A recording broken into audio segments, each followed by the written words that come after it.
This is Project OverTime. Project OverTime is a game about the randomization of a game. When does it truly feel like to have everything about your experience randomized in a game, just like how it is in real life? People don't get to choose what they start out with in life, what they get in life, or how they get it, so how would this translate into a video game?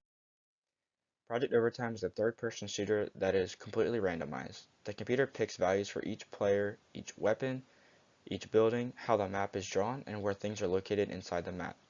This creates an experience that is different each time for the player. The game can handle a 4-person split-screen layout and allows for 2 to 4 players at a time. The players are dropped in a randomized area and have to kill to survive. The players do not start off with any weapons or armor, but as the game slowly progresses, the map will randomly start to spawn weapons, such as swords and small knives, to handguns and sniper rifles. The player can then pick up these weapons to use on other players. They must be careful, however, because guns drop with a limited amount of ammo, and then the player must find more when they run out. Since this runs as a generic third-person shooter, the theme can be made into any kind of game a player would like to play. A Wild West theme if a group of players would like to play with revolvers and knives. The environment would randomly spawn into a dusty landscape with Western-themed buildings. If the players would like to play an old-timey pirate town set on the side of a port, then the players can play with swords and heavy revolvers.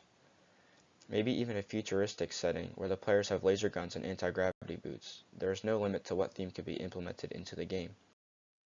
The basic mobility of the player includes walking and running, crouching, and jumping. The players can also attack other players using melee or shooting with weapons. The goal of the player is to finish the round with having the most kills. One example scenario would be the player loading into a game and finding themselves next to a saloon. Upon seeing this, they would immediately know that they're in the Western era. This means that they will be looking for weapons such as handguns and smaller knives. After looking around, the player finds a revolver on the floor of a saloon.